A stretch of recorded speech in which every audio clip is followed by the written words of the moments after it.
രണ്ടാമത്തെ റൗണ്ടിൽ ഡോക്ടർ എന്താണ് ഇവിടെ പെർഫോം ചെയ്യാൻ ആഗ്രഹിക്കുന്നത്? ഒരു വാചക ചക്രവർത്തിയായ അങ്ങുമായി ഒരു സംവാദത്തിനാണ് എനിക്ക് താല്പര്യം. സംവാദം, ഞാനുമായി ഒരു ഡിബേറ്റിനാണ്. അതെ. വിഷയം എന്താണ്? 1000 ടൺ പ്രസംഗത്തെക്കാൾ മികച്ചത് 1 ടൺ പ്രവൃത്തിയാണ്. ശരി.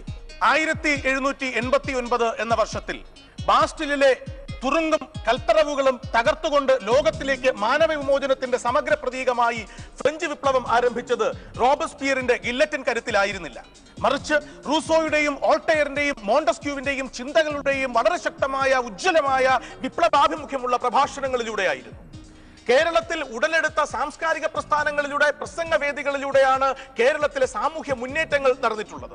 MB മന്മഥൻ എന്ന ഒറ്റയാൾ വ്യക്തിയുടെ, എന്ന പോരാട്ടത്തിന്റെ, എന്ന വാക്കിന്റെ ചക്രവർത്തിയുടെ പ്രഭാഷണ കലയിലൂടെ മദ്യപാനത്തിനെതിരെ കേരളത്തിൽ ശക്തമായ ഒരു ചലനം തന്നെ ഉണ്ടായി.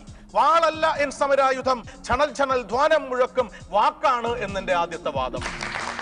ഈണക്കമ്പികൾ മീട്ടി മാനവ മനോരാജ്യങ്ങളിൽ ചെന്നങ്ങിക്ക് വേണമെങ്കിൽ നാണത്തിന്റെ കിളിന്തുകൾക്ക് നിറയെ പാദസരം നൽകാൻ കഴിഞ്ഞേക്കാം. പക്ഷേ അങ്ങ് പറഞ്ഞ ഫ്രഞ്ച് വിപ്ലവത്തിന്റെയും അങ്ങ് പറഞ്ഞ വാഗ്ധോരണികൾക്കും അപ്പുറത്ത് ഒരുപാട് പ്രവൃത്തി ചെയ്ത അനേകായിരങ്ങളെ, പേര് പോലും വെളിപ്പെടുത്താനാവാത്ത അനേകം സമര നേതാക്കളെ കുറിച്ച് അങ്ങെന്തേ വിസ്മരിച്ചുപോയി? ഈ രക്തം ചിന്തിയ അനേകായിരം രക്തസാക്ഷികളെ അങ്ങെങ്ങനെ വിസ്മരിച്ചുപോയി? പ്രസംഗങ്ങൾക്കും അപ്പുറം സഹന സമരത്തിന്റെ, സത്യാഗ്രഹത്തിന്റെ സമരമുറകളെ അങ്ങ് എന്തുകൊണ്ട് വിസ്മരിച്ചുപോയി? എന്റെ രണ്ടാമത്തെ വാദം, സമരത്തിന്റെയും സഹന സമരത്തിന്റെയും നാടാണ് നമ്മുടെ ഭാരതം. അഹിംസയിലൂടെ സ്വാതന്ത്ര്യം നേടിയ ഒരു രാജ്യം. സെക്രട്ടേറിയറ്റ് പഠിക്കൽ വിദ്യാർത്ഥികളുടെ സമരങ്ങൾ അക്രമാസക്തമാകുമ്പോൾ അതിനെതിരെ കണ്ണീർ വാതകങ്ങളും ടിയർ ഗ്യാസുകളും ജലപീരങ്കികളും പ്രയോഗിക്കേണ്ടി വരുന്നു നമ്മുടെ പോലീസിന്. ജനസാമാന്യത്തിന് മുഴുവൻ തന്റെ വാക്കുകൊണ്ട് സംയമനത്തിലേക്ക് നയിക്കുവാനും തന്റെ വാക്കുകൊണ്ട് പ്രോജ്വലിപ്പിക്കുവാനും കഴിയുന്ന ഉജ്ജ്വലരായ പ്രസംഗകരുടെ സഹായമാണ് ഗവൺമെന്റ് തേടിയിരുന്നത് എങ്കിൽ അക്രമാസക്തരായ ജനക്കൂട്ടത്തെ പിരിച്ചുവിടുവാൻ വേണ്ടി സമാധാനത്തിന്റെ വാക്കുകൾ ഭാഷയുടെ പ്രാവുകളായി അവരുടെ ശിരസിന്റെ കൂട്ടുകളിലേക്ക് പറത്തിവിടുവാൻ കഴിയുമായിരുന്നു. നമ്മുടെ നാട്ടിലെ പ്രശ്നങ്ങൾക്ക്, ക്രമസമാധാന പ്രശ്നങ്ങൾക്ക് ഒരു പരിഹാരം ഉണ്ടാകുമായിരുന്നു. അങ്ങയുടെ പ്രസംഗം കൊണ്ട് ഒരു കൂട്ടം ആളുകളെ പിരിച്ചുവിടാൻ കഴിഞ്ഞേക്കാം. പക്ഷേ അങ്ങയുടെ ഉള്ളിൽ ദഹിക്കാതെ കിടക്കുന്ന ചിന്തകൾ തീർക്കുന്ന വാക്കുകളുടെ വമനന്നത്തിന്, ഛർദിക്ക് ഈ നാട്ടിൽ ഒരു നേരത്തെ ആഹാരത്തിന് വകയില്ലാത്തവന്റെ അരവയർ നിറയ്ക്കാനെങ്കിലും ആകുമോ? ആഹാരമില്ലാതെ തിരുവോണ നാളിൽ പട്ടിണി കിടക്കുന്ന ഒരു മനുഷ്യന്റെ അരികിലേക്ക് ആഹാരം നൽകാൻ കഴിയാതെ പോകുന്ന ഒരു മനുഷ്യന് ആഹാരത്തിനേക്കാൾ മധുരതരമായി നൽകുവാൻ കഴിയുന്ന ഒന്നാണ് വാക്ക്.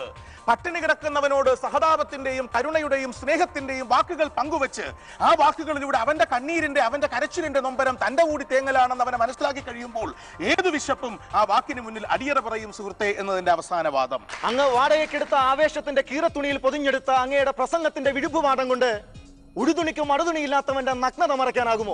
അങ്ങയുടെ പ്രസംഗവും വാക്കുകളും വാചകങ്ങളും തീർക്കുന്ന തീപ്പൊരി കൊണ്ട് മരം കോച്ചുന്ന തണുപ്പിലും കരത്തിണയിൽ കിടന്നുറങ്ങുന്നവന്റെ തണുപ്പകറ്റുന്ന ഒരു നെരിപ്പോണെങ്കിലുമായി മാറുവാൻ പറ്റുമോ? 1000 ടൺ പ്രസംഗത്തെക്കാൾ 1 ടൺ പ്രവൃത്തിയാണ് എന്നാണ് താങ്കളുടെ വാദം. പ്രിയപ്പെട്ട പ്രേക്ഷകരെ, ഇതൊരു മത്സരത്തിന്റെ സ്വഭാവത്തിന് വേണ്ടി ഞാൻ വാദിച്ചു. എന്റെയും അഭിപ്രായം 1000 ടൺ പ്രസംഗത്തിനേക്കാൾ 1 ടൺ പ്രവൃത്തി എന്നല്ല, ഒരു ചെറിയ പ്രവൃത്തി, ഒരു വിരൽത്തുമ്പിന്റെ അനക്കമെങ്കിലും മതിയാകും എന്നാണ് എന്റെയും ആത്മാർത്ഥമായ അഭിപ്രായം. നമുക്ക് ഈ പ്രകടനങ്ങളെ വിലയിരുത്താം. രാജുട്ടാ, നാവടക്കൂ പണിയെടുക്കൂ എന്നുള്ളതിനൊക്കെ ഞാൻ പെട്ടെന്ന് ആലോചിച്ചു. എല്ലാം പ്രസംഗങ്ങളും കാര്യങ്ങളും നന്നാണെങ്കിലും പ്രവൃത്തിയാണ് പ്രധാനമെന്ന് എനിക്ക് തോന്നുന്നു. പക്ഷെ അത് ഫലിപ്പിക്കാൻ അദ്ദേഹത്തിന് കഴിഞ്ഞു.